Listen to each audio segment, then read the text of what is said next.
it has been frigid in the Northeast and maybe you're looking for a recipe that'll warm you up, this one is an awesome pot roast. I start with a chuck eye roast that I got from Wegmans.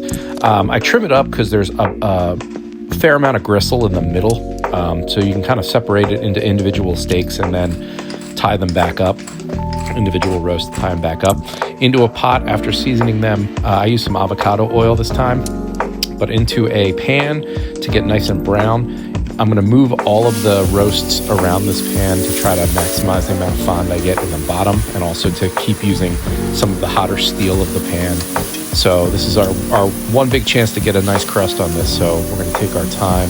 I'm not on super high heat. I'm on probably medium here. Try to develop that flavor and try to develop that crust. One of the tips I like to do to cut down on a dish is to just put all of this into the pot lid. That's one extra plate I don't have to clean up. Now we're going to get to our cooking vegetables. These are the vegetables that are going in. So a small dice on some mirepoix of carrot, celery, and onion. Then some garlic and some thyme go in the pot, as well as some seasoning. So in we go. We're going to sweat these off for a little bit until they're translucent, and then I'm going to put equal parts of beef broth and chicken broth into this mixture to deglaze the bottom of the pan and to provide the braising liquid for both our gravy and our braise.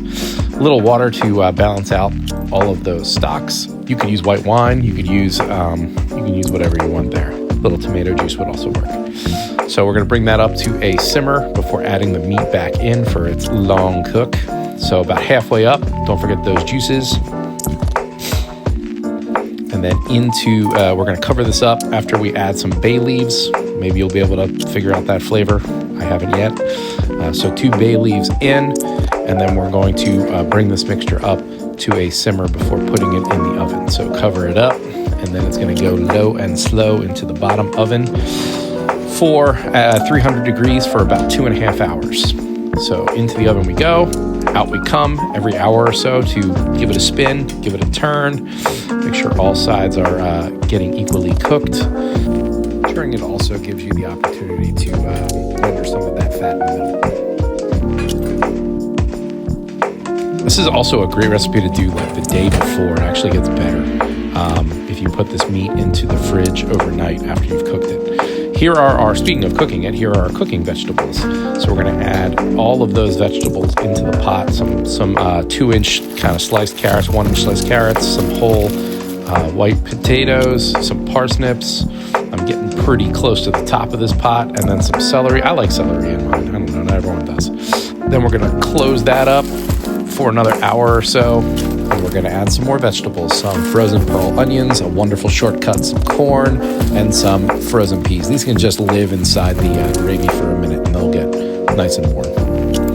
And then all of that is coming out. We're going to give this mixture, it's going to become our gravy, a rapid reduce. And we're going to dump it into my gravy separator. Now we trim that meat. Again, if you did this the day ahead, this meat holds together into slices. Mine didn't do too bad, but it's definitely easier. And then we load it up on the plate, add some of that gravy right on top, and then the rest can be for dipping later. I'm going to finish mine off with a little bit of crunchy salt on top. And there's that gravy. It's an awesome feast. You can serve this family style. People can pick what they want, and it's perfect for one of those really cold Northeast days. So I hope you enjoy it.